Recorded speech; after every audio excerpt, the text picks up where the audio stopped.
And Michael Jordan put some other skills on display at a fishing tournament off North Carolina.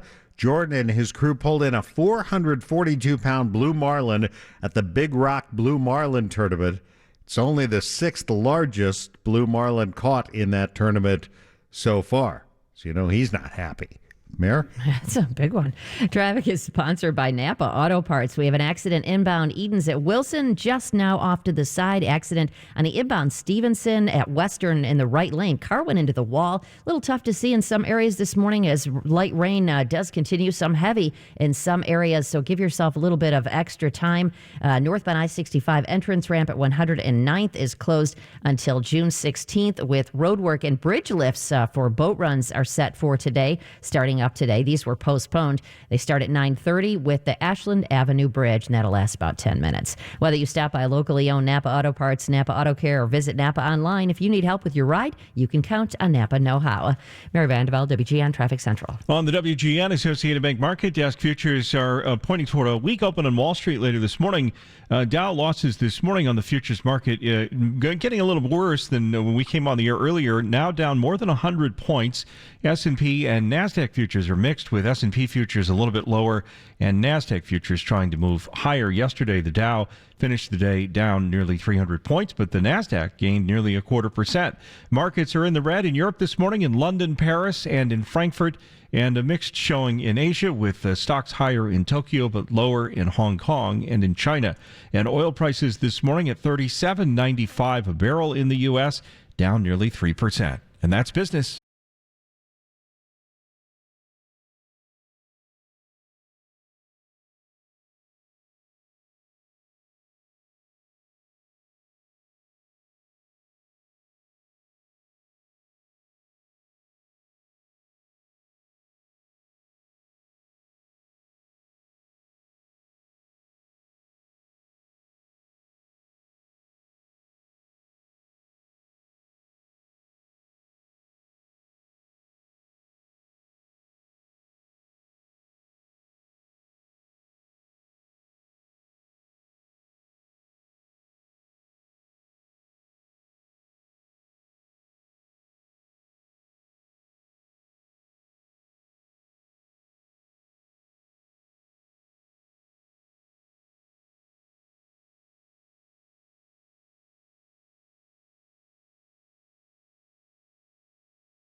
Good morning. It is 5:21, and let's check in with WGN TV's Shannon Halligan.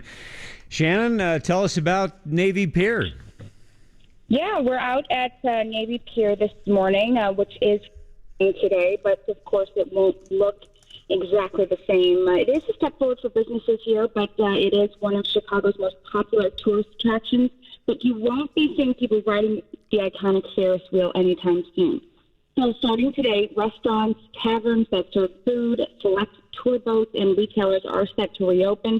There are, of course, new health and safety guidelines in place because of COVID-19. However, with the news of Navy Pier reopening, we also learned of summer events that will not go on as planned. Lollapalooza, the Taste of Chicago, and Air and Water Show have all been canceled.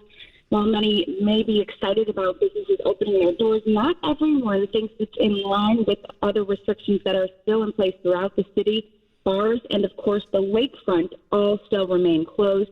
The mayor did say that she hopes to have information about reopening the lakefront soon, but once again, those plans have not been finalized yet. When you're talking to officials at Navy Pier, Shannon, tell them to do something about the high cost of parking in that garage over there, and then more of us will come back. See what you can do, Yeah. okay?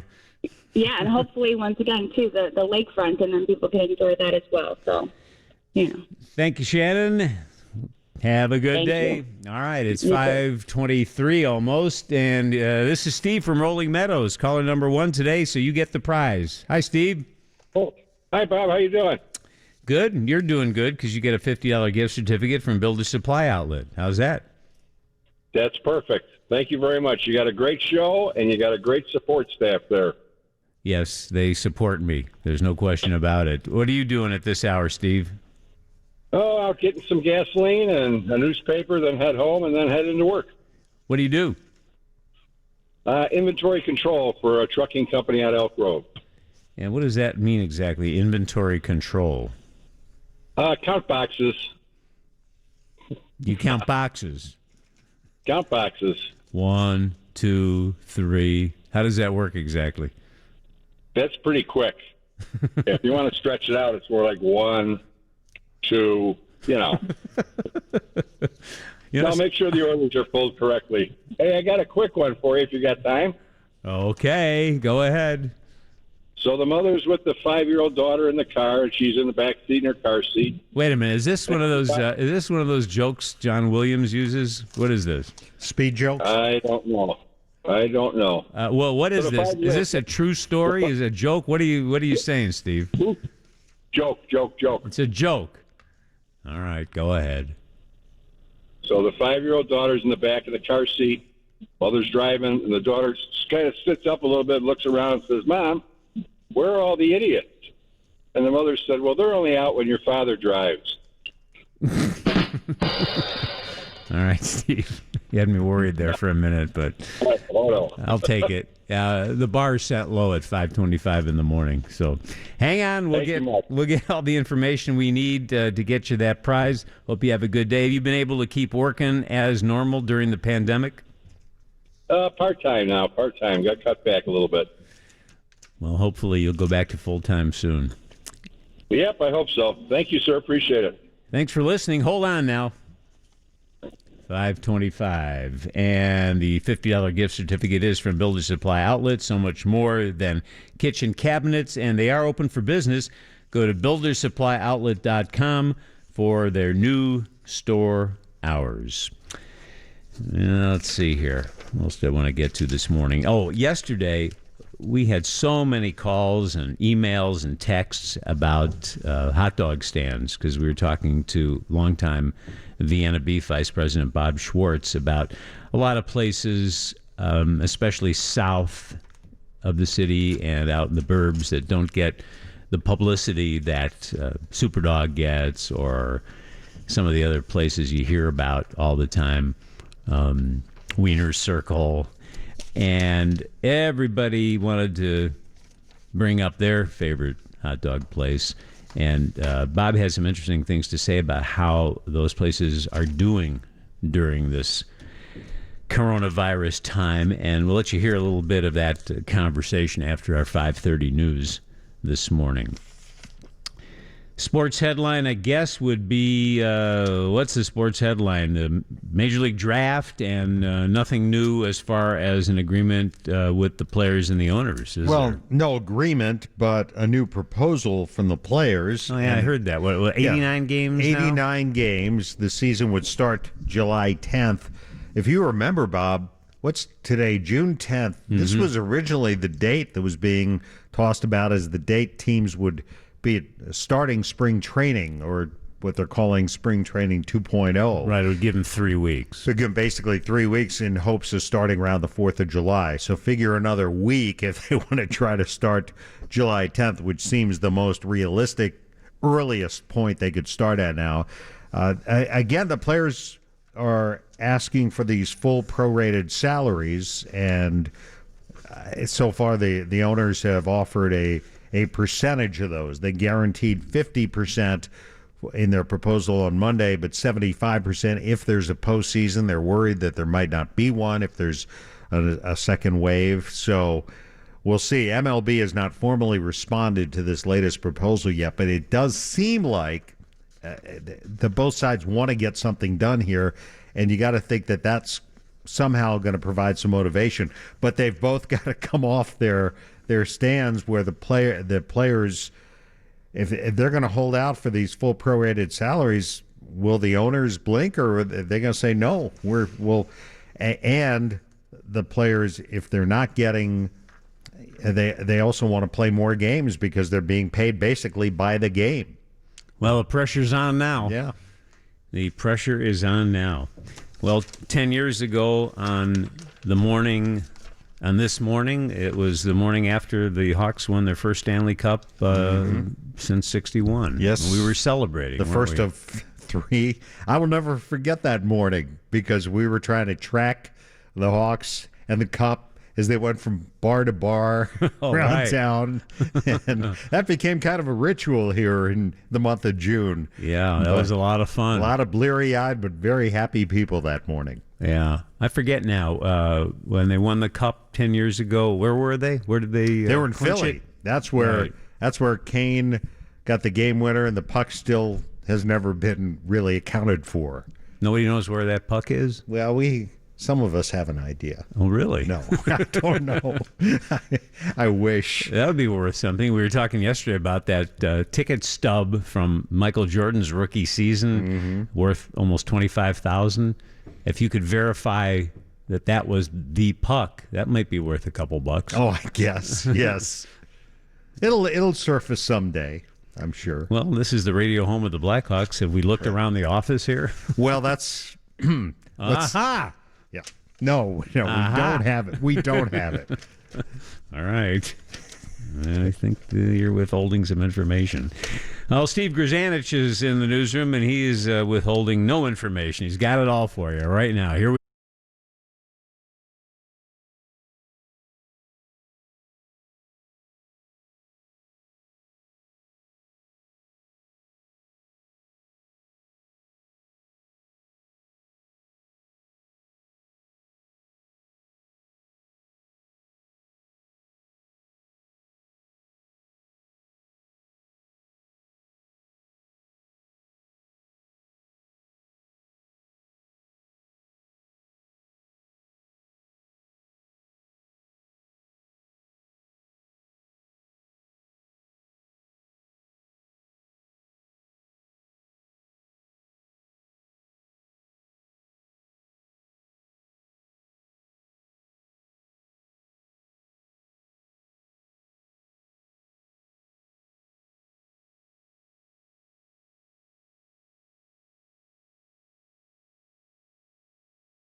by Penny Mustard Furnishings.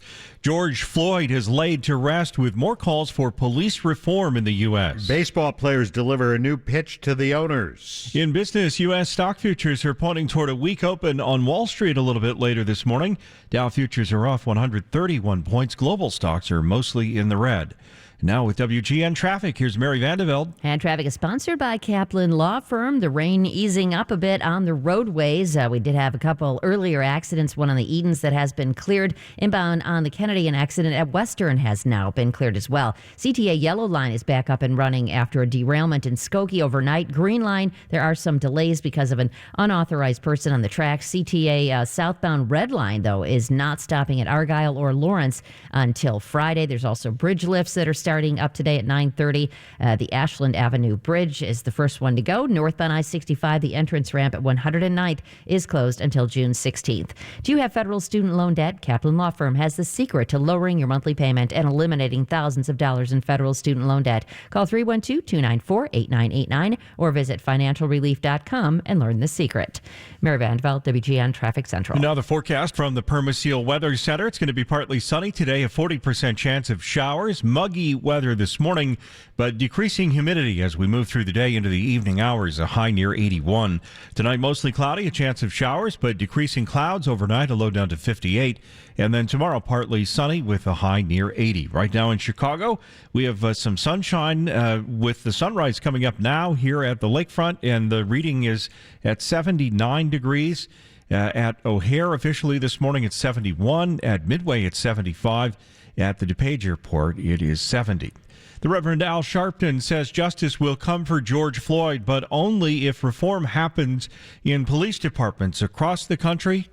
Until the law is upheld and people know they will go to jail, they're going to keep doing it because they're protected by wickedness in high places. Speaking at Floyd's funeral in Texas yesterday, Sharpton said the Bible promises that good will end up winning. He also promised the movement would not rest until there's one standard of justice for the world. Sharpton told people not to forget Floyd, who died on Memorial Day after an officer held his knee on Floyd's neck for almost 9 minutes. The officer was fired and is facing charges. Here in Chicago, young community activists from the group Voices of Youth in Chicago joined city and state leaders calling for Chicago public schools to remove police from schools in the wake of Floyd's death. State Representative LaShawn Ford says the state sends police into areas that need the most help. Not social service help, not behavioral health support, not help for students that's homeless. They send police. What kind of help is that? It's help to add to the school to prison pipeline, and I stand against that practice. The group is calling for the city to spend $33 million on mental health resources rather than paying for police in schools. A top expert with the World Health Organization is backtracking on comments about COVID-19. Dr. Maria von Kerhove has suggested that people who are asymptomatic and show no symptoms rarely transmit the virus to others. But now she says she was only referring to a small number of studies which attempt to track asymptomatic cases. Number of other studies say that the number of perhaps asymptomatic transmissions could be as high as 40%. Much of the U.S. is reopening, but the pandemic is not over. 21 states and Puerto Rico are seeing a rise in COVID-19 cases, and 14 states, including Arizona, have had their highest 7-day average since the pandemic began. Hospitalizations are also up in Arizona. Dr. Sam Durrani is the chief of the COVID task force at Honor Health Medical Center in Phoenix, and he's worried. If we continue at a rate like this, we're facing a significant chance that we're going to have to shut down the state again. A suburban boy who won a hospital gown design competition won't get his prize because of his mother's racist text. The Starlight Children's Foundation named the 6-year-old boy from Homer Glen the winner of its annual contest. The winning design gets mass-produced, and kids in hospitals get to wear them. According to the Chicago Tribune, screenshots of racist text message the boy's mother admitted to writing were posted online. Officials say they can't, quote, in good conscience manufacture a children's hospital gown tied to racist comments. The Paramount Network is defunding the show Cops. Bad boys, what you gonna do? What you gonna do when they come for you? The Viacom CBS-owned channel is pulling the long-running show from its schedule, saying there are no plans for it to return. The decision comes amid ongoing protests of police brutality in the U.S. Spike TV, the forerunner to the Paramount Network, picked up the show in 2013 after it was on Fox for 25 seasons. Now let's get an update on WGN Sports with Dave Ennett. Baseball players have sent the owners a new proposal to get the game going next month. They're calling for 89 games to be played from July 10th to October 11th and full prorated salaries. They also agreed to management's proposal for an expanded postseason with as many as 16 teams. The PGA Tour resumes tomorrow. The Charles Schwab Challenge tees off in Fort Worth, Texas. and the tour announced it is leaving the 8:46 a.m. tee time open in tribute to George Floyd. The number 846 has become a symbol in the call to end racism and social injustice because that's how long Floyd was pinned down before he died. NASCAR is planning to allow fans back at the track later this month. Up to 1,000 Florida service members will be allowed to attend the Cup Series race Sunday at Homestead, and up to 5,000 at Talladega for a race on June 21st. I'm Dave Ennett, WGN Sports. Your money on WGN. Futures are pointing toward a weak open on Wall Street later this morning. Dow futures are down 117 points, about 0.5%. S&P futures are down nearly a quarter. NASDAQ futures are moving higher this morning. Markets generally lower across the board in global stocks as well, with London, Paris, and Frankfurt off nearly 0.5% to a full percent in Germany. And in Asia, markets mixed there with gains in Tokyo but losses in Hong Kong and in China. Fashion magazine Harper's Bazaar has a black editor-in-chief for the first time in its long history. Samira Nasser was hired by the Hearst Company to take over the U.S. version of the publication. Previously, Nasser was executive fashion director at Vanity Fair. Harper's Bazaar has been around for more than 150 years. And Nintendo says the number of user accounts hacked in April is larger than originally reported. The video game company says that 300,000 accounts have been broken into. It was first announced that 160,000 accounts were breached, and Nintendo would reset those. The company added only a small number of hacked accounts were actually used for corrupt purchases, and those users are receiving refunds. And I'm Steve Grzanich on Chicago's very own 720 WGN. It's 5:38. We talk about restaurants being the fabric of our city and the soul of our neighborhoods and cities, and unique to our great communities, all the great hot dog stands, as we call them here. No other city has what we have. And growing up around here, the questions you get are, where'd you go to high school and what was your hot dog joint? Nobody cares where you went to college. Talk about the ultimate small mom and pop independent businesses. And that's why we like to put the spotlight on them from time to time here, especially these days. Times are so tough. Longtime Vice President of Vienna Beef, Bob Schwartz, talked to us near the end of our broadcast yesterday. And one of the things we wanted to know was how some of the underpublicized stands were doing. There are so many places around the city and the suburban areas that have a neighborhood following. And one is a place called Fat Ricky's. They're on Independence Boulevard in Romeoville, and dogs and beef, and he even makes a deep dish pizza, and it's a guy named Ricky. Another one that's on the southwest side that is getting some attention, I should mention, is Joey's in Orland Park. I don't think there's anybody in Orland Park that doesn't know about Joey's. It's at 174th and Wolf Road, and Anthony and Nick are the two guys that started this about 4 or 5 years ago they are just rocking, and they even have a little place next door to the hot dog place that is a pizza joint. So they have separated the two, and they make a poor boy pepper and egg sandwich that is awesome there. But another one that's interesting in Hillside is called the Original Chickies, and that's run by Chucky, who is a nephew of Chicky, and the Original Chickies that opened on Pulaski. You would know, for the same reason that I fell in love with it, Chicky had told me to try their Italian beef sandwich, and I said it's really great, and it reminds me of my favorite place, Franny's. Yeah, and a big smile came to his face, and he says, Franny's is Vince DiVincenzo, and Vince is like a brother to me, and I'm the guy that mentored him when he was getting into the food business. I love the fact that you know the history of all these places, and there are a lot of interconnections. Franny's is out in Schiller Park, and Vinny's somewhat famous out there in Schiller Park, isn't he? Yeah, he's done a great job, and his son Vince Jr. has also done a fabulous job in adding a catering dimension to their business, which is the other thing that so many of these places are starting to do, including Joey's, like Chris at Poochie's. They don't do much catering right now, but when time permits and the virus is less of a factor, they are rocking in that side of the business. But they're all doing different things to drive people into their places. Yeah, and the fact that you write about these hot dog joints, as we affectionately call them in your book, Never Put Ketchup on a Hot Dog, is also a history of all these neighborhoods, because when you tell the story of the genesis of some of these restaurants, it's the story of a neighborhood. And finish up your list of underappreciated stands that don't get a lot of publicity. Well, there's a place called Sporty's and a guy named Rocco that runs it, and it's out in Bloomingdale. Whoever goes to Bloomingdale, well, people that live in Bloomingdale love it there. Mm-hmm. And it's at 448 Army Trail Road, and they've got some interesting things on the menu like homemade chicken tenders and a pot roast sandwich.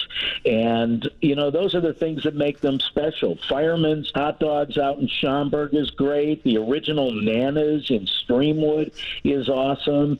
And I wanted to mention that, you know, we have Hot Dog University in Vienna that helps teach people how to open a hot dog stand. And there are a couple of successful vendors out there that took the class and have done well. And one of them is Frank's Original, a guy named Nick Carone, who's out in Lake Geneva on Broad Street. And he's doing a terrific job.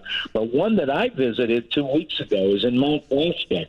And they're a new hot dog stand that opened up this year and are dealing with all of the things that we're dealing with, and they're doing okay. And it's called Hubby's in the Doghouse. And that's a cute name, and it's Marcy and Will Leonard that own it, and it's at 208 South Main Street, Mount Prospect. Growing up in Albany Park, we went to Maury's on Lawrence Avenue, and Maury knew your order. You could walk in there, and he'd already start making it. And when the McDonald's opened up down the street, it didn't really matter much because they didn't know anything about us. And then years later, everybody went back to Maury's, and there were reunions almost every week, and he kind of kept track of everybody because everybody checked in with Maury. And that's how it is at a lot of these places, isn't it?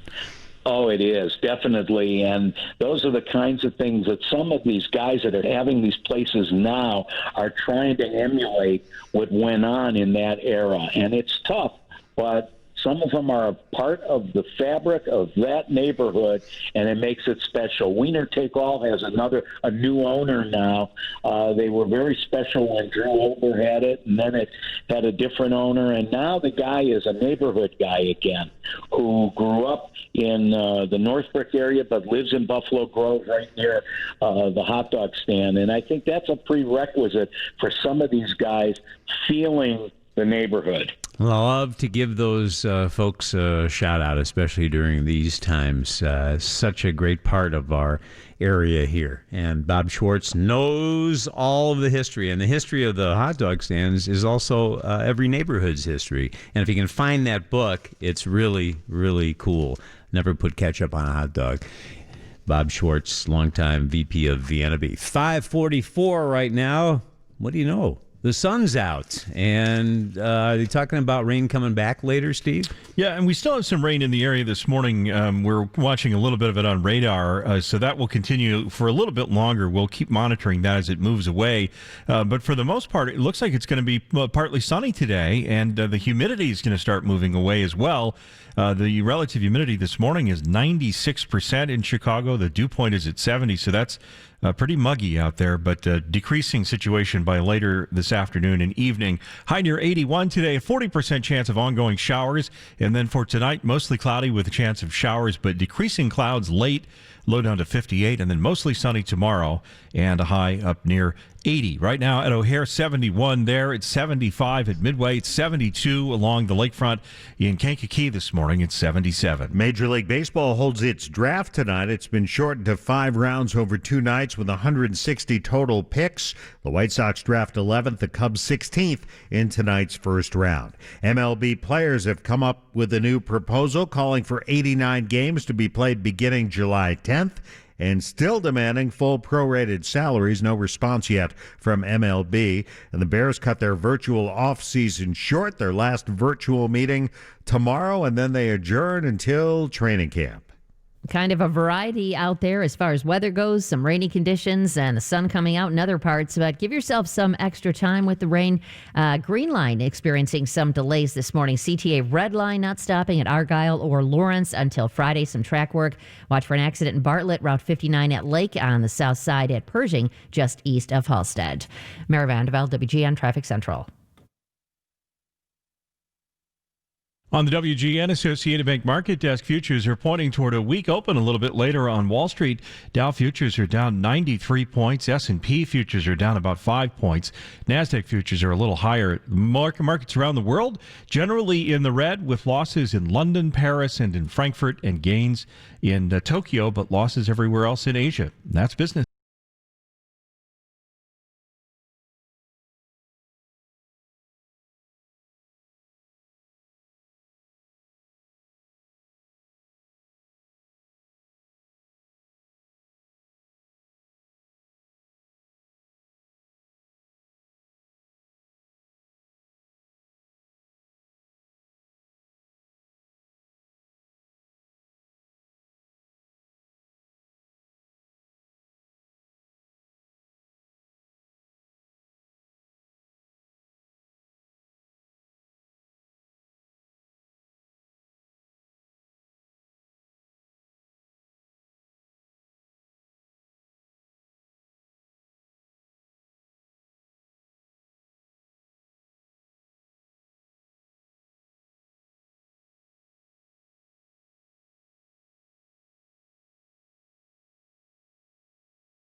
Early morning, stay safe and stay connected with Morgan Kochmeyer's weather forecast and Sarah Ginger's traffic reports, weekdays 4 to 6 on WGN TV Morning News. It is 5:49. Dow Jones futures are down, but Orient is always up, and we get to chat live here on Wednesdays. How you doing, Orient?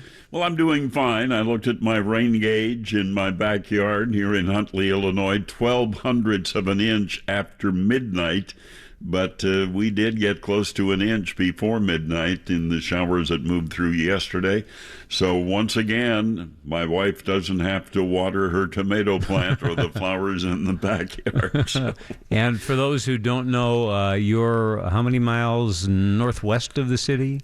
60 miles northwest, yes. And did you get the big winds, too, last night?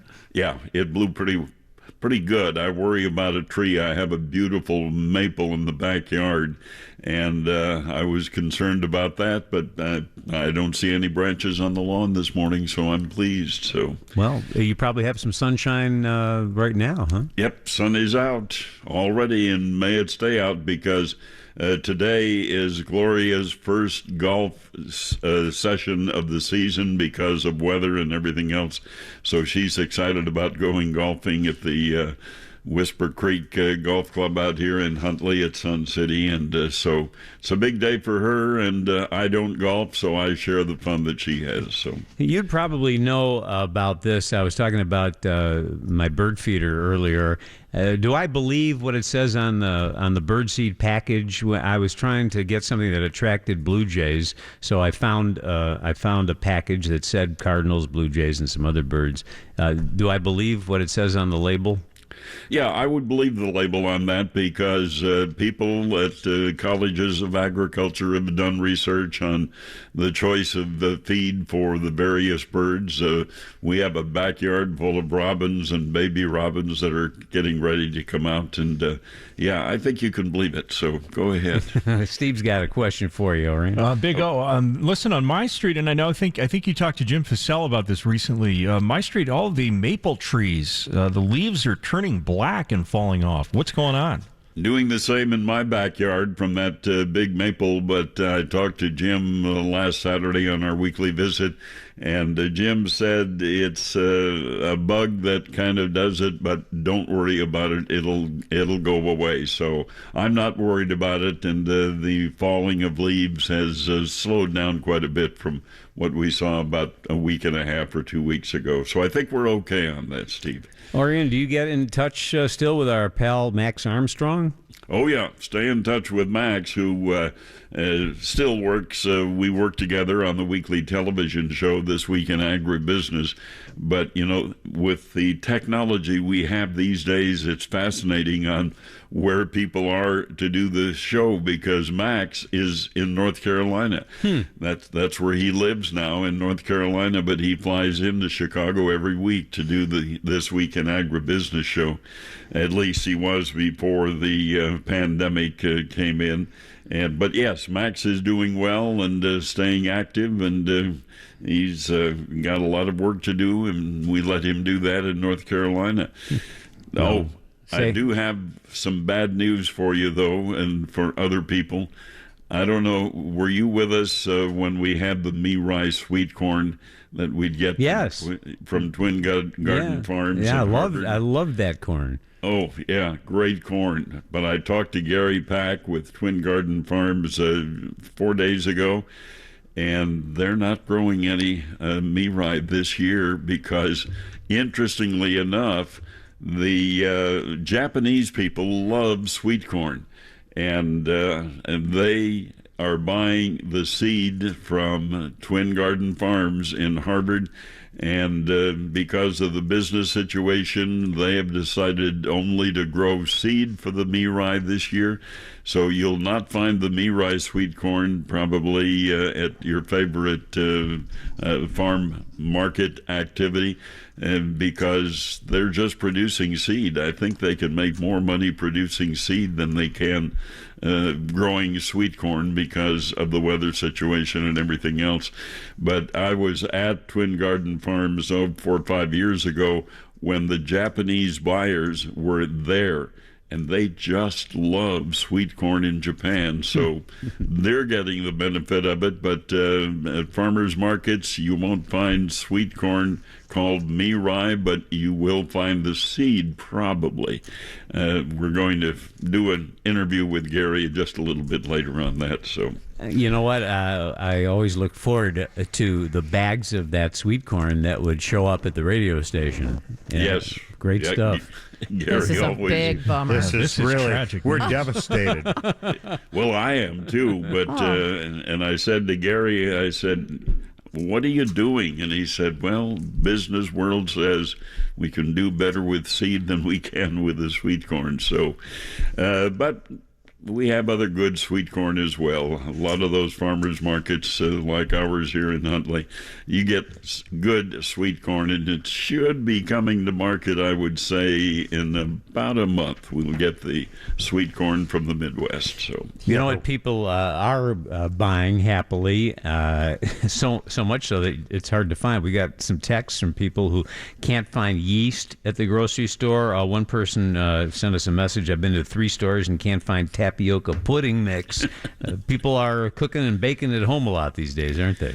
Yes, they are. But I do want to report I think about 95% of our meat processing companies are back in business. A lot of them had to shut down because of COVID-19, and they had to sanitize and do what they had to do to create the distancing and all that.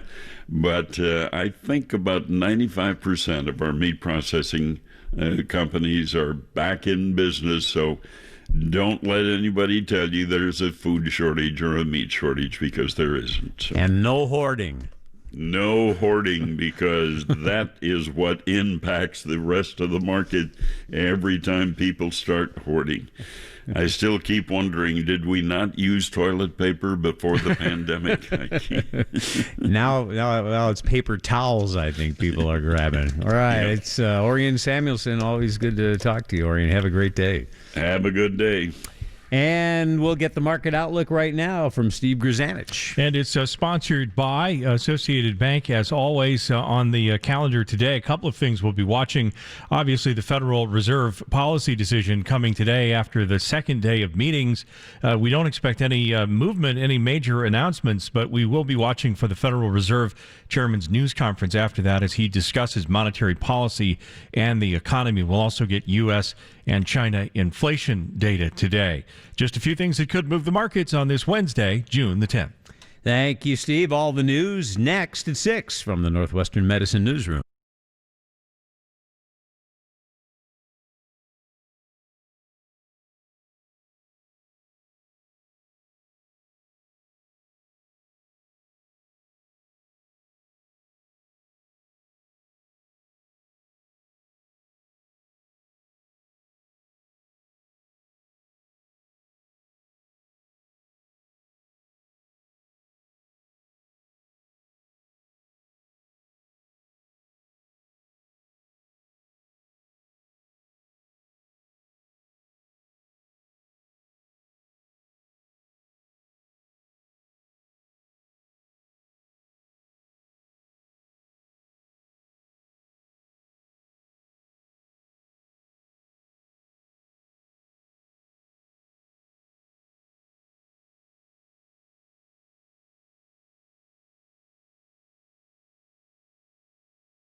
Lots of legal questions surrounding the case against the Minneapolis police officers in the killing of George Floyd.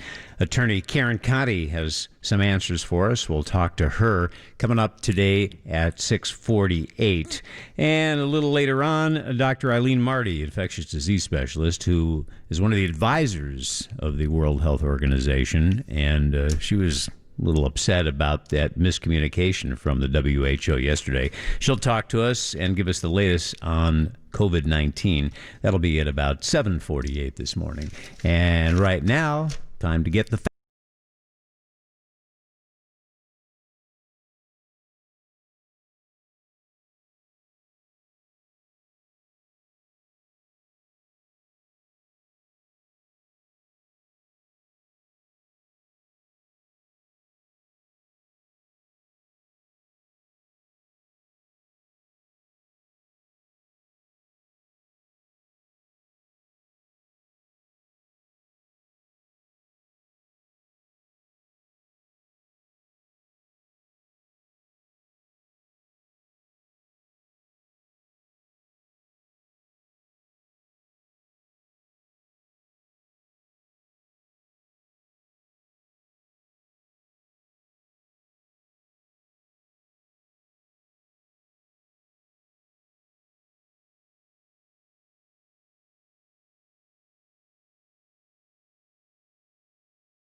are ready to log off for a while, ending their virtual off season. In business, global stocks are mostly in the red this morning. It looks like it could be a weak open on Wall Street a little bit later on. Dow futures are off about 50 points. Now with WGN Traffic, here's Mary Vandeveld. And traffic is sponsored by DuckDuckGo Privacy. Not too bad on the roadways, except for a rollover just reported westbound I-190 at River Road. Also an accident reported southbound on Lakeshore Drive at North Avenue. Mostly sunny conditions all of a sudden after some downpours from overnight in Bartlett. We still have an accident Route 59 at Lake and Southside, an accident Pershing east of Halstead. And news on the inbound side of the Eisenhower, that ramp to the outbound Kennedy will be closing tonight at 8 o'clock for 4 months. This was postponed. It was supposed to happen a couple of weeks ago, but due to the protests, they have postponed it until tonight. So you will have to take the outbound Ryan and do a U-turn detour at Taylor Street. Once again, that starts at 8 tonight. Want the same internet but more privacy? DuckDuckGo's got you covered. They help millions of people like you get privacy online without any trade-offs. With one download, you can search and browse privately, avoiding trackers, all for free. DuckDuckGo, privacy simplified. I'm Mary Vandeveld from the IDOT Traffic Center, reminding you to drive responsibly. It really is a matter of life or death. Now the forecast from the WGN Chicago Weather Center with meteorologist Morgan Kochmeyer. Good morning. You got a muggy start this morning with dew point temps still sitting in the 70s, and we'll keep those fairly high throughout the morning and start to drop them off by the mid-afternoon hours. So it gets more comfortable by mid to late day today. Overall, cooler as far as your high temperatures go. We should make it to the low 80s this afternoon with a few scattered storms in your morning and a few on-off showers possible this afternoon. Many dry hours expected today, but really that chance for showers lingers until about 10 o'clock tonight. Mostly cloudy today and through the first part of tonight, again with the shower chance early on, and then drier after 10 with decreasing clouds into a mostly cloudy sky tonight and low temperatures falling to the upper 50s. From the WGN Weather Center, I'm Morgan Kochmeyer. It's partly cloudy right now, officially 72 at O'Hare. It's 74 along the lakefront and 75 this morning at Midway. An off-duty Chicago police officer has died, and a woman is in critical condition after both were apparently exposed to carbon monoxide on the northwest side. The authorities say the officer and the woman were found unresponsive last night in a home in the 3900 block of West Ainsley. They were both taken to the hospital where the officer died. The incident is under investigation. The officer has not been identified yet. The COVID-19 pandemic taking a big toll on Chicago's finances. Mayor Lightfoot says coronavirus closures in the city will result in a 2020 budget shortfall, a large budget shortfall. We are projecting that the 2020 budget shortfall will be close to $700 million. That's a sobering number, and it presents a sobering challenge. Lightfoot says the shortfall could grow even higher if there's a surge in COVID-19 cases. The mayor says the city has seen a sharp decline in revenue, especially in amusement, hotel, restaurant, and parking taxes. Lightfoot says all options will be on the table to fill the budget gap, including property tax increases and staff layoffs. She says the city can't use the more than $1 billion in COVID-19 relief sent to the city by the federal government to fill that shortfall. The festivals and concerts that mark summer in Chicago will have to wait until next year, all because of COVID-19. Large outdoor city-run events through Labor Day have been canceled. That includes the Taste of Chicago, Lollapalooza, and the Air and Water Show. Lollapalooza organizers plan to offer a virtual event, but the $250 million that the festival usually takes in will be lost. Mayor Lightfoot says she's finalizing plans to reopen the city's lakefront.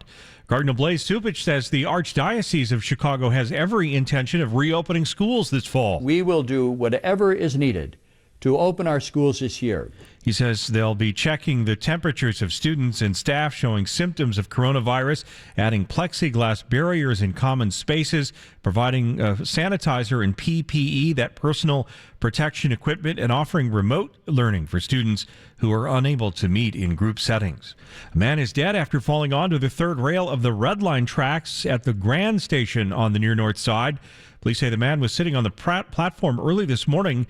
Before entering the track area, he then tripped and fell, hitting the electrified third rail. The man was taken to the hospital where he was pronounced dead. The incident is under investigation. And storm cleanup is underway in the south suburbs this morning after high winds and heavy rains caused damage across the area. Trees fell into homes, causing roof damage and also knocked power lines down. More than 18,000 people were without power at one point. The high winds and rain were caused by the remnants of Tropical Storm Cristobal.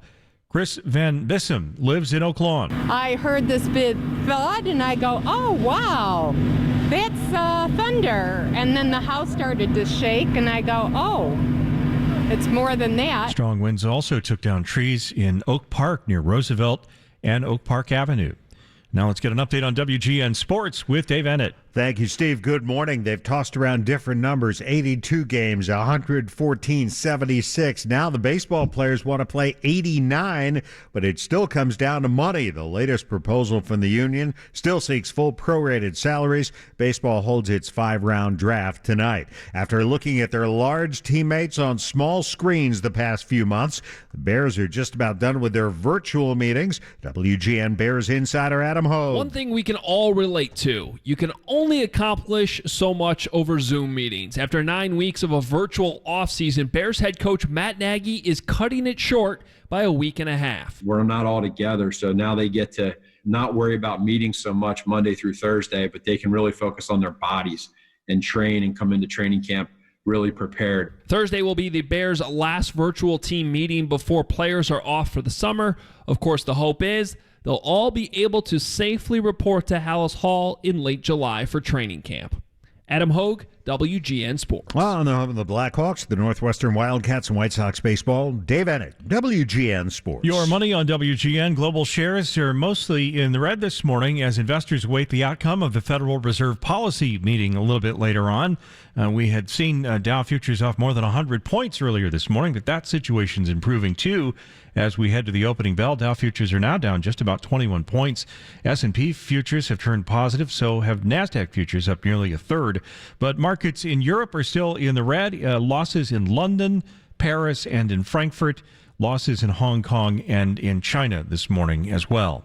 In a virtual news conference, Fed Chief Jerome Powell is expected to convey the message that the U.S. economy remains in need of extraordinary help despite recent glimmers of possible recovery. The Federal Reserve's promise of immense, unprecedented amounts of aid helped launch the recent stock market rally, and investors want to see the central bank's reaction to a recent upturn in U.S. jobs numbers.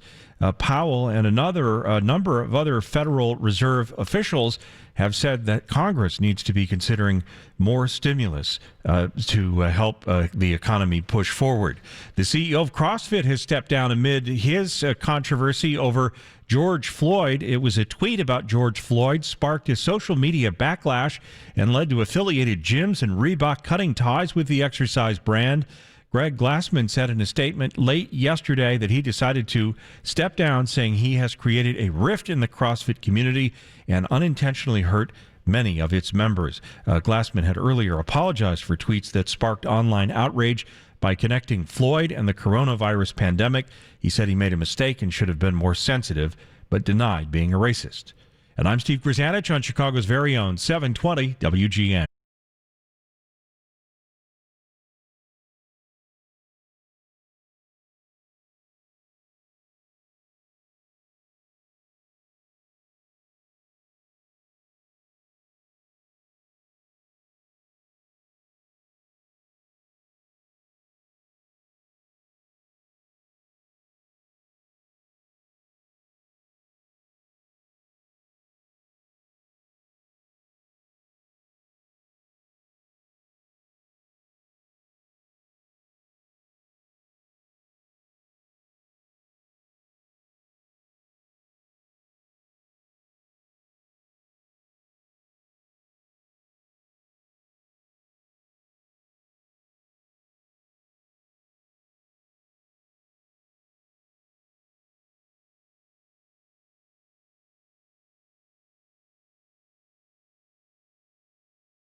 Well, I love a rainy night. I love a rainy night. I love to hear the thunder, watch the lightning when it lights up the sky. Yeah, it sure did last night, didn't it? It makes me feel good. We're done with it for a while. Just warm and sticky, but we may get a little rain later on today. 10 minutes after 6. Bob Sirott, Human Alarm Clock. Good to have you on board on this Wednesday, the 10th of June. Note to self. Make dinner reservations for anniversary tomorrow. So far, Mrs. Sirott has not liked the idea of Superdog, Malnati's, or Portillo's. So I think we got to go with something she likes, even if I don't. I think that'll ensure another year of wedded bliss, don't you? I'm going to try. Anyway. You tell us. Yeah, we'll work on that today. Wait, is that tomorrow or tomorrow? Yes, tomorrow. That's right. It is tomorrow. So tomorrow night we'll go out, and then tomorrow's Thursday. That means Friday morning I should be in great shape here because I'll be out too late Thursday. Early night. bird special? Oh yeah, that's true. Yeah, we'll try that. Yeah, my anniversary's this weekend too. Now that I think what about are you it. doing? I don't know. Surprise? I don't know. I don't know. We really haven't talked about it. It's a big one. It is a big one. Yeah. What number is this, Mary? 35. Wow. 35. I know. Yeah, Dave too. Yeah, that's how I know. In another month. Oh, is that right? Yeah. Wow, I'm just same year, month apart. Just a kid here with 21. I know you got to do something special at 35. Well, if I count the first one too, I can be ahead of you guys. The cum. The cum. That's right. The big gifts are coral and jade, I hear, for 35. So maybe I'll get a big coral necklace. What's 21? I don't know. Probably wood. Oh, I've got a joke now I'm thinking about. See if you can figure it out. Talk amongst yourselves. Stalactite. Never mind. No, I don't want to know. Never mind. Oh, boy. Another day, another Zoom call or two, right? I was looking at this list of 6 things to never do during Zoom or other video chat calls. Most of this is common sense. Typing or otherwise being noisy while not on mute. Yeah, that's aggravating. Actually, I was on a Zoom call last week, and I was out walking, and so I said, well, I can do this while I'm walking. And one of my friends was very aggravated with me. He said it was annoying, and it gave him a headache because I was moving the whole time. Eating, drinking, or smoking. Yes, I mean, I don't think you want to be doing that while you're on a Zoom call, do you? No, but I think if you want to have a cup of coffee or something, that's I think okay. That's Glass of wine. Yeah, maybe not pizza. Probably not stuffing your face. Corn on the cob. Looking at your phone or laptop. Just because you're at home doesn't mean everyone can't see you staring at your phone instead of paying attention to the video meeting. True.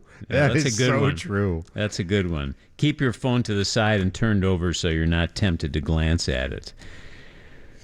Leaving the frame without explaining why. Yeah, I've seen that in Zoom calls. All of a sudden someone disappears. Like, I mean, just say, excuse yourself, I guess, would be the polite thing to do, What do right? you do? Hold up a sign at bathroom breaks? Yeah, right. Hold up a technical difficulty sign. Yeah, Wi-Fi went out. Keeping the camera at a weird angle. Webcams can be tricky. You may think your laptop is in a fine position on your desk or kitchen table, but all your video chat companions notice is that they can see up your nostrils. Yeah, I mean, I've even noticed that on television where they're interviewing experts from their home and the camera's just looking up at them. It's usually more flattering when the angle is looking down, isn't it? Well, you have to be careful sometimes with that when women are working out, like on my Zoom calls, and they have, workout bra on and they're kind of bending over a lot. You have to be careful with those. Well, I didn't want to say anything about that. Well, I didn't want to alert you to that. Well, and let's see, number 6, figuring out the tech while on the call, meaning there's a learning curve to telecommunicating and using video conferencing services to host meetings and give presentations. But if you're going to be doing something you haven't done before, like share your screen or play some audio, do a trial run with a coworker or family member first so you aren't fumbling and wasting time while on the call. This will help you look more professional and keep things running smoothly. So that's how to have better video chats. Were those... It said 6 things to never do. Were those 6? Typing or otherwise being noisy, eating, drinking, or smoking, looking at your phone or laptop, leaving the frame without explaining why, weird angle on the camera. Yeah, and number 6, figuring out the technology while you're on the call. Joe just brought in the information here on wedding anniversaries, and apparently the 21st the theme is fire. Oh, boy. So somebody going to get you a set of matches there? Maybe that means we need to go to Benihana or something. Yeah, I was going to say. They don't have an outdoor patio, though. I don't think that works. And knives are involved. Yeah. Okay, so I'm all set. Just got to figure out a place to go now.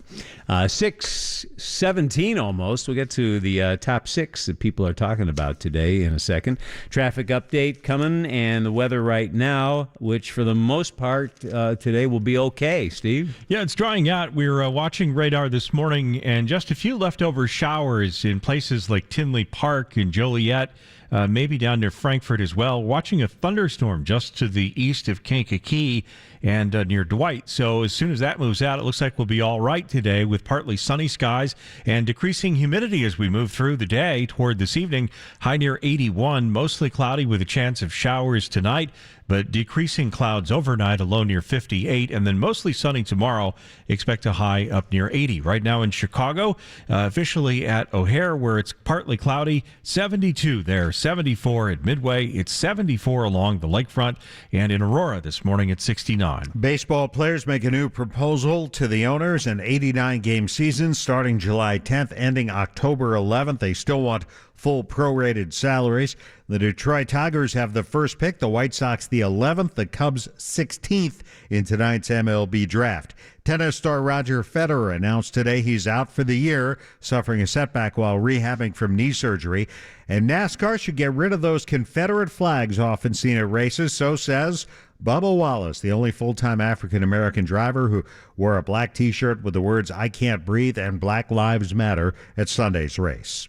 As the rain clears out this morning, just be aware it could be a lot of branches in some of the streets as you make your way around town this morning. We are seeing some CTA problems, though. CTA Blue Line not moving at Harlem. Unauthorized person on the tracks. Also, the Green Line is suspended as well. Westbound I-190 at River Road. Watch for a rollover that is on the ramp. And an accident in Bartlett, Route 59 at Lake, and on the south side at Pershing, just east of Halstead. I'm Mary Vandeveld from the IDOT Traffic Center, reminding you to drive responsibly. It really is a matter of life.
Need windows or doors? Call the company recommended by Lou Manfredini, Gilkey Windows. They manufacture the highest quality vinyl and fiberglass windows in an endless variety of styles and colors. Right now, take $1,000 off 5 or more windows, $2,500 off 10 or more windows, and $700 off patio and entry doors. Or no money down and no interest for 12 months.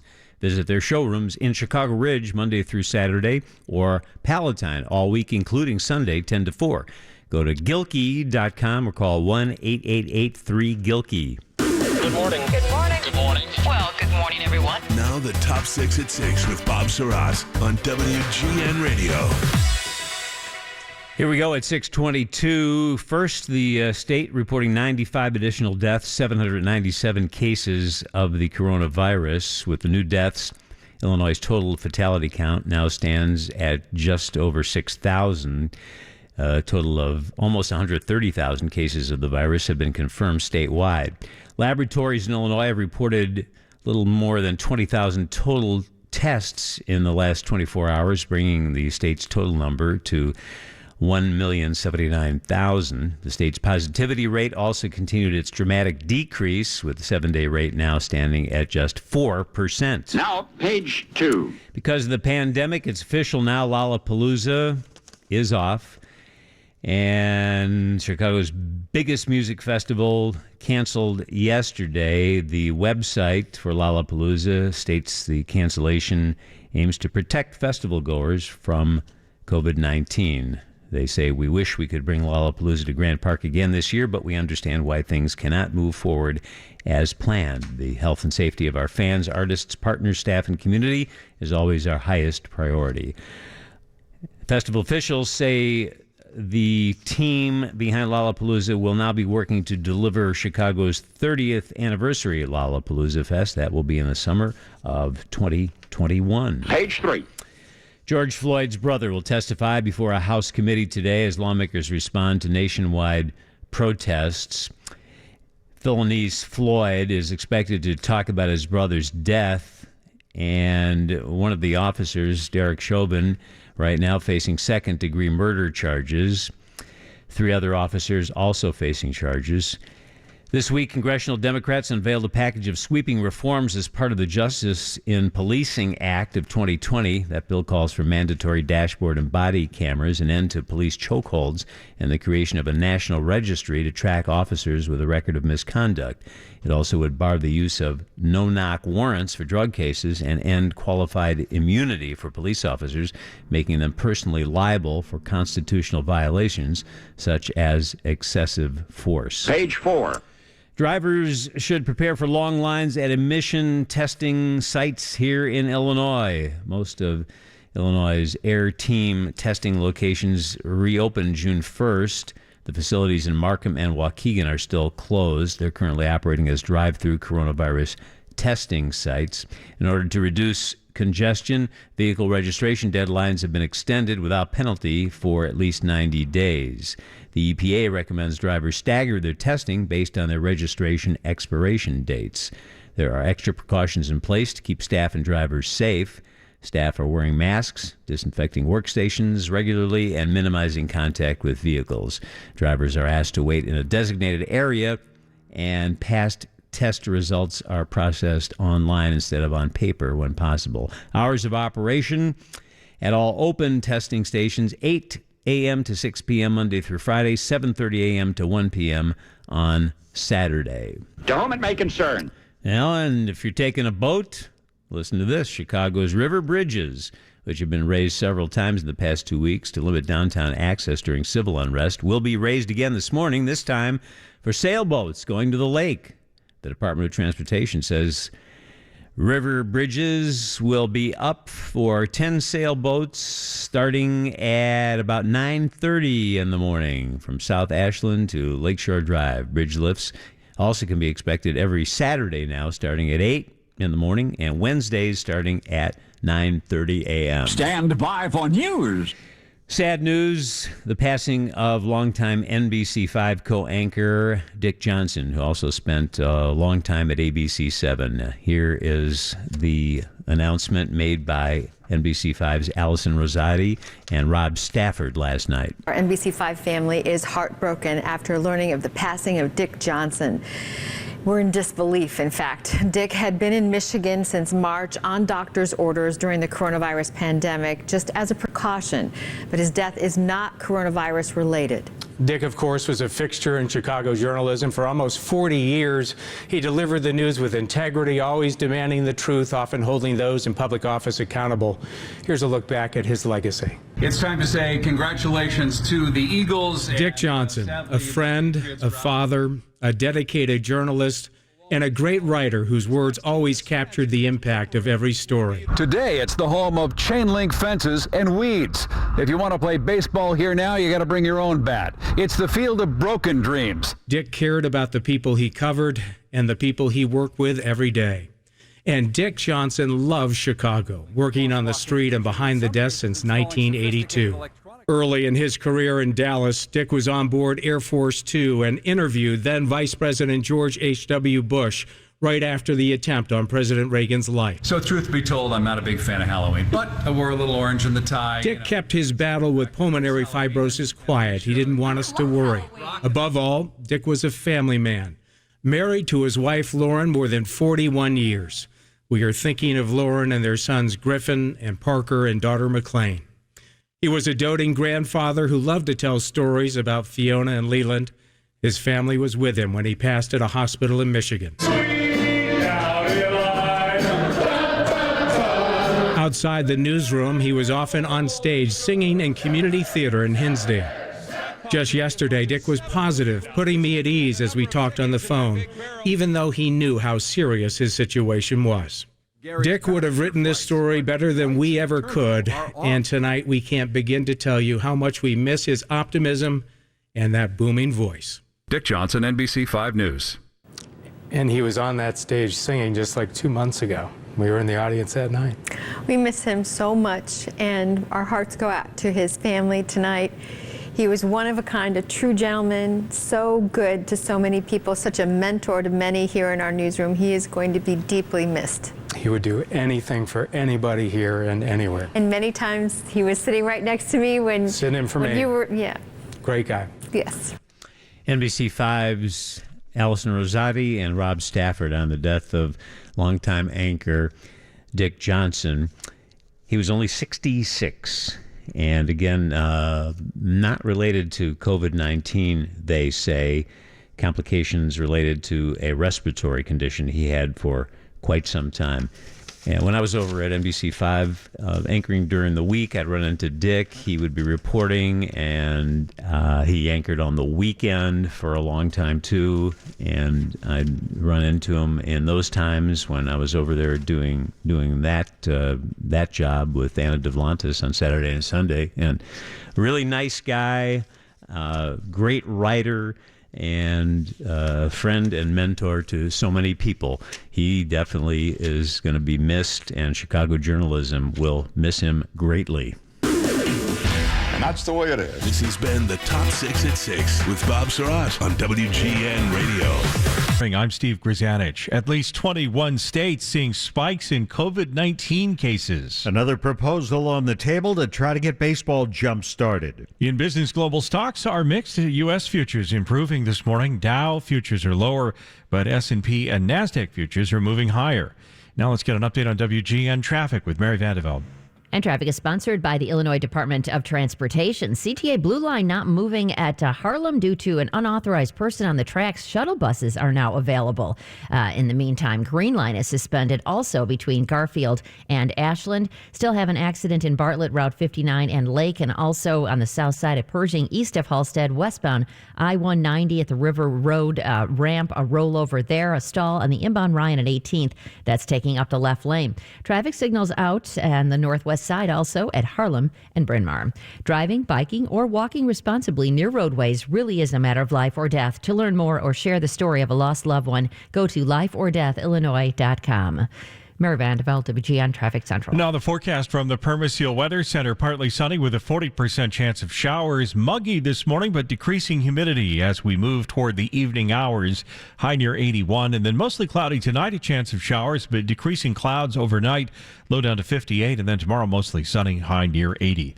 We're up to 72 now at O'Hare, 74 at Midway. It's 76 along the lakefront, and 73 this morning in Morris.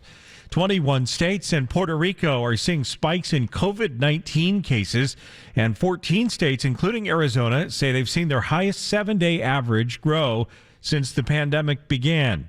Dr. Sam Durrani is the chief of COVID task force at Honor Health Medical in Phoenix, telling us why there has been a virus resurgence. We need to really be socially responsible when we go outside, socially distance.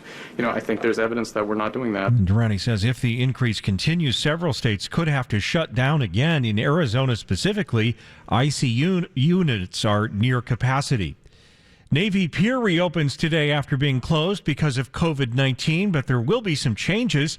WGN's Shannon Halligan has that. Starting today, restaurants and taverns that also serve food, as well as select tour boats, retailers, they're all set to reopen. There are, of course, new health and safety guidelines in place because of COVID-19. Many may be excited about more businesses opening their doors. Not everyone thinks it's in line with other restrictions that are still in place throughout the city.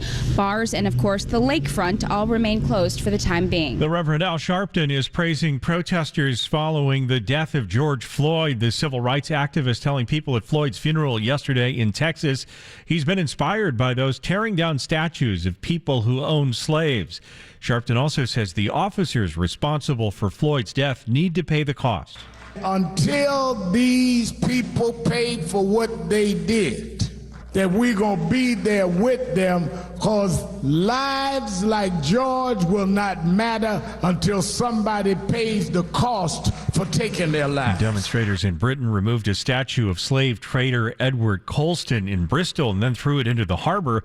Other demonstrations have happened in France and Italy over Floyd's killing at the hands of Minneapolis police on Memorial Day. The mayor of Joliet is defending his actions, getting into a scuffle with protesters at a rally last week in his city. Mayor Bob Odenkirk, who is white, is seen grabbing 23-year-old Victor Williams Jr., who's black, by the collar and walking him backward to a police vehicle. He says people have questioned why the mayor was at the protest in the first place. It was a personal choice I made based on my willingness to support the peaceful protest that had just taken place and support the men and women of the Joliet Police and Fire Departments. Williams claims the mayor assaulted him. The mayor says he hopes there's more video to show what happened in the moments before.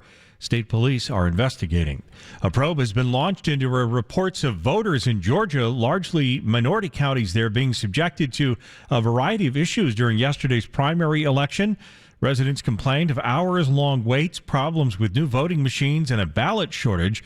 Secretary of State Brad Raffensperger says the problems in counties like Fulton and DeKalb were unacceptable.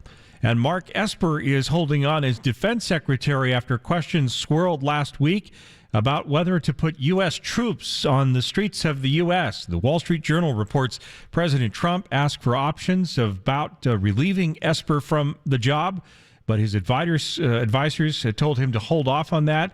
Officials also told the Journal that Esper was putting together a resignation letter before advisors urged him to reconsider as well.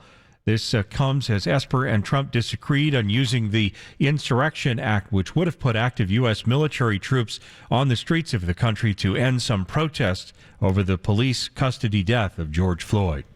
Now with WGN Sports, here's Dave Eddick. Here's the latest proposal in the efforts to start the baseball season. This from the union, a call for an 89-game season starting July 10th, ending October 11th, with the players getting their full prorated salaries. The latest owner's proposal guaranteed 50% of those salaries for a 76-game season. The MLB draft is tonight. It starts at 6. The White Sox draft 11th, the Cubs 16th. The Bears have cut their virtual offseason short. Coach Matt Nagy announcing tomorrow's session will be their last, though rookies still have to continue to go through their NFL indoctrination. The veterans are cut loose till training camp. The Pro Football Hall of Fame is reopening today. It was closed for 3 months because of the pandemic. All employees will wear masks. Visitors are encouraged to do so The busts of the Hall of Famers will not be wearing them. At least I don't think so. Dave Ennett, WGN Sports. Your money on WGN. Global stocks are mostly mixed this morning, and U.S. futures are pointing toward a mixed open on Wall Street, although the situation is improving there in the futures market 2 hours before the opening bell. Dow futures, which had been down more than 100 points earlier, now down just 22 points. S&P and NASDAQ futures have turned positive. We see losses in Europe, in London, Paris, and in Frankfurt, and losses in Hong Kong and in China. The virus crisis has triggered the world's worst global recession in nearly a century, according to a new economic report. And the pain is not over yet. The Organization for Economic Cooperation and Development says hundreds of millions of people have lost their jobs, and the crisis is worsening inequalities by hitting the poor and young people the hardest. If there's no second wave of infections, the agency forecasts a global drop in economic output of 6% this year. If the coronavirus reemerges later in the year, the global economy could shrink more than 7.5%. I'm Steve Grzanich on Chicago's very own 720 WG.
WGN in the morning with Bob Sirott, and it's 6:38. Let's open up the mailbox. Tons of listener feedback, emails, texts. Hi, Bob. Isn't Milky Way Midnight the old Forever Yours candy bar that was discontinued? I don't know. All I know is I like that dark Milky Way bar, as I've been saying here. That and the dark chocolate-covered raisins, which people are still writing about here. And this message came in the other day. Greetings, morning guys. I found a good inventory of dark Raisinets at my local Dollar Tree store for those cravings. Okay, duly noted.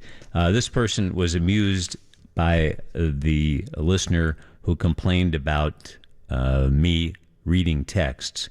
So, someone sent you a text complaining that you read texts on the air. LOL. A good point. Let's see here. Oh, and we're still getting many comments about our moment of Zen. As a social worker, I'm pro-Zen and have used it in therapy groups. I use Gregorian chant from young kids to seniors. I get a 99% approval. Great job. That's from Gene. Thank you for that, Gene. If all these negative Nancys don't like the moment of Zen, well, they can all, well, you know. At least you're trying to do something nice and make the start of the day calm. Keep up the great work. I'm in my happy place. Well, that's what we aim to do. As a Chicago public school teacher and parent of teenagers, I so appreciate your moment of Zen. I would like it if other house would drop this in throughout the day. Oh, other hosts, that should be, would drop this in throughout the day. It just gives me a moment to breathe and focus on a smidgen of self-care. Thank you. And I guess yesterday, the moment of Zen was something that most people liked. The Zen moment was nice this morning. That was a great Zen moment. Loved the Zen, very soothing. And also, well, should we do it today? Maybe after 7 o'clock. If you haven't joined us for the moment of Zen yet, it's definitely something that, well, let's just say you don't get on the on the 8s on the other radio station. And we talked about Michael Jordan's ticket stub. Somebody had a ticket stub from his rookie season in '84, and it went at auction for like $25,000. We got lots of responses like this. I have a Michael Jordan bowling ball that looks like a basketball. What's that worth? I never heard of a Michael Jordan bowling ball. Did you, Dave? I don't know what that is. Well, the Bulls have always held a bowling event. Oh, so maybe it was his ball that he used? I don't know. I mean, unless this guy stole it from the bowling alley, I don't think they sell them. My husband has the scorecard from Ken Holtzman's no-hitter in 1969. My husband was 18, and he was there with his dad. Well, we have to have our friend from AU Sports up in Skokie on the show again soon, Scott Beatty, who plays the Trash or Treasure game here on the radio with us occasionally. You call in and you tell him what you got. He tells you if it's trash or treasure. Dave, you know Connie Cole, right? You remember Cole? Connie? Sure, I know Connie very well. He's a good friend. Yep. Yeah, we hear from him from time to time, and he sent an email and a picture of a ticket stub from the last college football game at Soldier Field, July of 1976, the annual Tribune Charities game between the year's defending NFL Super Bowl champs, Pittsburgh Steelers, that year, and the top college football players. Mm-hmm. And Connie writes, this was the last game ever played. The game was stopped when a huge rainstorm occurred in the third quarter of this game, and fans stormed the field. Check out the YouTube of the end of this game. It was wild. And he sent the stub. So yeah, I was at that game. Oh, were you? And that was the end of, and that series was sort of coming to an end. I mean, they get the Super Bowl champs and the best, the college all-stars would train up in Evanston every summer. But I don't think the NFL was necessarily as enthusiastic about it. And but that was before Soldier Field was redone the first time. So, but I remember that storm came in and you couldn't see 2 feet in front of you. I don't remember that. I remember the games that were played every year. So the last one was in 76. 77. What was the price on this? I know he sent me that email. The face value. The ticket price, $7. I don't know where I came up with $7 to pay for that ticket. He was in the North Stand, row 35, seat 24, section C. And I imagine the players, the NFL players, probably weren't thrilled with that game either, were they? You know, it was kind of like preseason. It was a charity game. It was a charity game. It was counted as one of their preseason games. So a lot of the times, I think those guys would play one series, and then they'd put in the guys who were fighting for roster spots. Exactly. And that game was invented by a sports writer from the Chicago Tribune, I believe, right? The Tribune started that and started also the Major League Baseball All-Star. That's right. Yeah, that's right. So many listeners weighed in about favorite Chicago hot dog stands yesterday when we were talking about that. Top Dog, Waukegan Road in Morton Grove in the 60s was great. When I lived elsewhere and I flew through Chicago, I always stopped for a hot dog at O'Hare. They have some very good stands there. Oh, really? I guess you can get an authentic Vienna beef there, although it's not my preferred place for that. Mutton Jeff's on Ainsley near Hibbard School in the 60s. Used to be my favorite. Hubby's in the Doghouse, downtown Mount Prospect, opened last year. Young owners, 4 chairs, great Chicago dog, and they cater parties with an old-fashioned hot dog cart. I think that was one of the places that Bob Schwartz mentioned when we were talking to him yesterday. He's the longtime Vienna Beef VP and author of the book, Never Put Ketchup on a Hot Dog. If you can find it, that's a great history book of Chicago neighborhoods. Little Joe's in Countryside is great. Try it. And I feel that you guys are discriminating against people who eat ketchup on a hot dog. I'm allergic to mustard. All right. Well, get a note from your doctor, and we'll allow you to put ketchup on your dog. Hey, Bob Herms on Dempster and Skokie has delicious hot dogs. Yeah, they've been around for a long time. And it's very close to Poochie's there. It's kind of like the old LS and CFL wars, but only in the hot dog world with those two. Our neighborhood spot was Al's hot dog stand at Chicago Avenue in Elizabeth, sadly now closed for years. We used to go to Deer Frank's in Deerfield. Red Hot Ranch nowadays. I miss Willie's Weenie Wagon in Tinley Park. Susie's Beef on Montrose. Yeah, that place had good fries, as I recall. George's on Damon and Cortland. Shout out to Skyway Dogs at 95th and Ewing on the southeast side. Awesome Chicago-style Polish. Yeah, we got another message about that. Hi, Bob. All I kept hearing mentioned were hot dog places in the suburbs. How about Skyway Doghouse, 95th and Ewing? Go there for a real Chicago-style dog and much more. Wasn't a fan of the show before the pandemic, but now I have to admit I have become one. Thanks to you and everyone at WGN for being there through these uncertain times.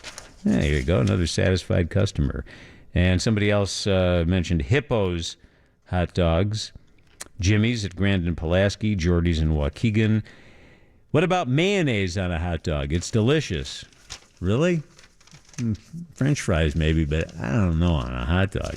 6:46 right now. Lots of legal questions in Minneapolis surrounding the case involving those police officers. Attorney Karen Conti joins us here in a couple of minutes to talk about that. Let's get you updated on a few things in the meantime. And first, the weather. Is all the rain out of the area, Steve? No, we're still watching on radar a couple of showers, but they're scattered in nature. There's one impacting the south side of Chicago right now down to Oak Lawn and maybe even impacting Tinley Park as well. And then we're watching a thunderstorm just to the south of Shanahan this morning. And another thunderstorm over in northwest Indiana approaching Valparaiso. So those are the areas that we're watching this morning. So not a big coverage, listening area wide coverage area of rain this morning, but there is some of it out there. The forecast today, partly sunny and decreasing humidity as we move through the day, high near 81. Mostly cloudy tonight with a chance of showers and decreasing clouds overnight, low 58. Mostly sunny tomorrow, expect a high near 80. It's 72 at O'Hare, 74 at Midway, 76 at the Lakefront, 71 in Kenosha. Baseball players with a new offer to the owners, 89 games with the players demanding full prorated salaries. No formal response yet, but MLB reportedly does not consider the proposal productive. USC and running back Reggie Bush reportedly close to an agreement to end Bush's disassociation from the university after 10 years. USC cut its ties to Bush after sanctions against the school related to a scandal, and Bush ended up returning his Heisman Trophy. And when the PGA Tour resumes tomorrow in Texas, some of the golfers will be mic'd up for the benefit of TV. And now we know at least some of them. Ricky Fowler will wear a mic. Justin Thomas will not. Jordan Spieth will take a wait-and-see attitude. The tour will leave the 8:46 a.m. tee time open as a tribute to George Floyd. And traffic is sponsored by Townstone Financial. Police have caught up with a suspect who is running around on some of the tracks. The CTA Blue Line is only operating now between Forest Park and Jefferson Park because of this earlier police chase. Green Line suspended still between Garfield and Ashland. Metro Union Pacific Northwest train 608 that was due in at 717 is stopped because of a tree that's on the tracks near Pingree Road, so watch for that. I-190 ramp westbound at 294 and accidents off to the side. Roadways are open, though, moving smoothly. Accident in Elgin, westbound Lake at Randall and Willowbrook, Route 83 at 75th. Also, northwest side traffic signals are out at Harlem and Bryn Mawr.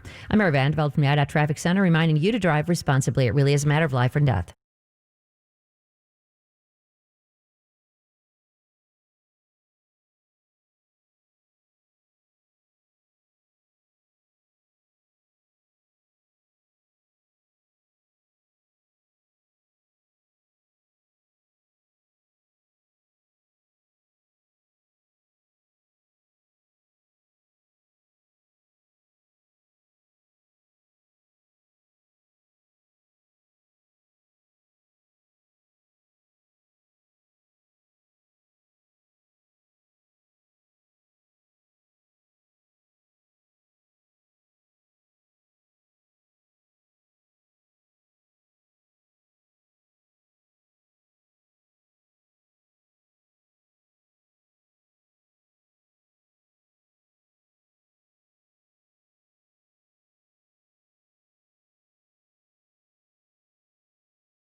The Chicago heat has officially arrived. Prepare for whatever the summer brings with a Trane air conditioning system from Apt. There is no name in HVAC more trusted than Trane, and when you buy from Apt, Chicagoland's largest Trane dealer, you know you're getting a guaranteed low price, professional installation, and 24-hour emergency service. Call 847-544-2228, 847-544-2228, or go to Apt and learn more about Trane AC products. Apt, pleasing people since 1936. It's 6:52 almost. Let's check in with attorney at law Karen Conti. Good morning, Karen. How you doing today? I'm doing well. Thanks, Bob. Let's talk a little bit about what's happening in Minneapolis. Bail has been set for Officer Chauvin there. Will he post bail, do you think? Is that a possibility? Yeah, I think it is. The bond was 1.5, and then the judge indicated he would reduce it to $1 million under certain conditions. And all he has to post is 10% of that. So $100,000. It sounds like he's got property in Minnesota and also in Florida, so he could probably use those properties as collateral. And everyone wants to get out of jail. It's a very dangerous place in general, and specifically for police officers. And then the other thing that probably he's going to be considering is preparing for his trial. Very difficult to prepare in a maximum security prison. Your lawyer has to get in there, and there's certain restrictions on hours. So it's much better to be out in order to help prepare for trial. A couple of weeks ago, we heard about his wife filing for divorce, and some people have said that could be for strategic reasons. I don't understand that. What does that mean? Yeah, it could. It could be because she just doesn't like him anymore, and that was already in the works. But it also could be to distance herself from him. I mean, there are children involved. Apparently, she's changing her name. You understand that. I mean, she's probably gotten death threats, and how do you raise kids with his name? I mean, it's just a horrible thing for them, and they're innocent in the piece. The other thing is, it could be that she wants to leave the state, and it could be that he's not consenting to that, and the only way to do that legally is to file for divorce and ask the court for permission to leave the state, which I'm assuming a court is going to do it just for safety reasons. And the final reason could be just money. Chauvin's going to be sued. There's no question about that. The police department will be sued, but also his assets are going to be on the line, and that means her assets will also be on the line. And divorce can protect her assets in some ways, and so that would be my guess is the number one reason that she's going to try to get whatever assets she can out of this divorce before the family of George Floyd sues and certainly collects. Officer Chauvin's lawyer is Eric Nelson. What do we know about him? He's on a panel of lawyers that represent peace officers and police officers in Minnesota. He's in a firm of about 10 lawyers. He's got 19 years of experience, which is okay. And, the first lawyer apparently who was appointed from that panel stepped down for medical reasons. My guess is he didn't want to handle it. And so this young man is going to be representing him, apparently. He's a good lawyer. He's committed to criminal defense. But let me tell you, that's a hard job to have. I don't care what kind of advocate you are, and representing bad people might be something you've done your whole life, but this is a very public, can you imagine being the defense lawyer in this case and the heat he's going to take? Good luck. Yeah, world publicity. What does a lawyer think about before taking a case like that?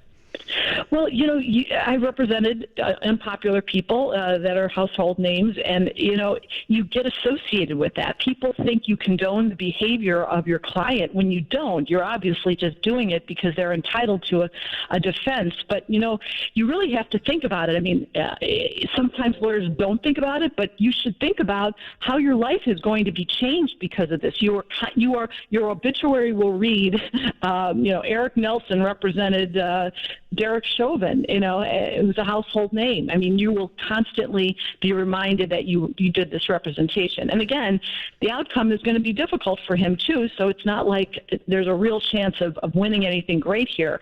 It's a commitment. You need to be personally committed, and your family needs to be personally committed to see this through. Will he move for a change of venue? Well, absolutely. But where are you going to move? I mean, Tahiti, right? I Yeah. mean, certainly they're going to move, and I think the judge has to grant that motion. I just do. But again, where will it go that nobody has experienced the riots and the notoriety and the continued notoriety and protests that are likely to occur during the trial? I mean, we can imagine what's going to happen while the case is on trial. So. Yeah, the idea that Derek Chauvin is going to get a fair trial, I just don't think there's any possibility of that.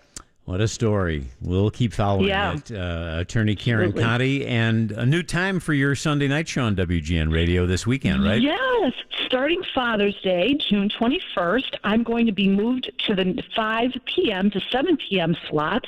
It's exciting, a little bit earlier, and I'm looking forward to it. So that starts a week from Sunday. A week from Sunday. All right. Meantime, you're on what time this weekend? This weekend from 7 to 9. All right. We'll be listening as always. Thanks, Karen. Thanks, Bob. News is next from the Northwestern Medicine Newsroom.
Our world has certainly changed. When you venture out, you need the face covering. That's the new norm. And the kind you use does really matter. Not all offer the same protection, and everybody wants the best protection from dangerous particles and bacteria.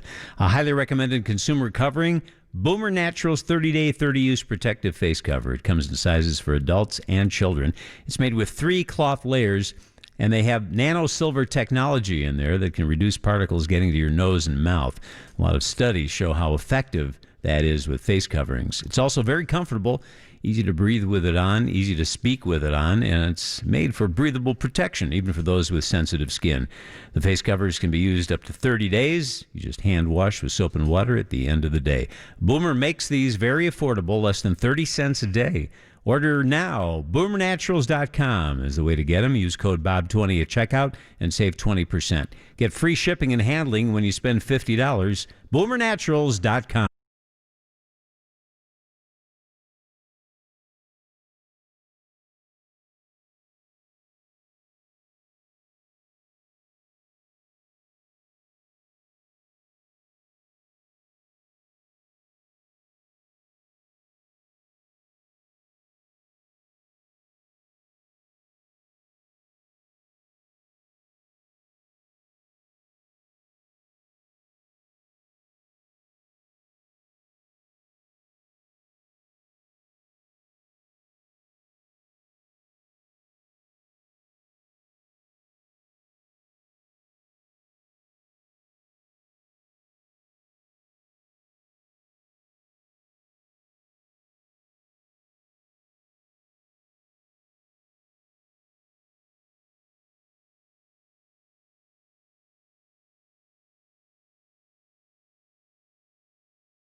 officer. There's another proposal on the table to get baseball going. In business, U.S. stock futures are pointing toward a flat to positive open on Wall Street later this morning. We've seen Dow futures climb into the positive territory now. S&P and NASDAQ futures are up too. Global stocks mostly mixed. Now with WGN Traffic, here's Mary Vandeveld.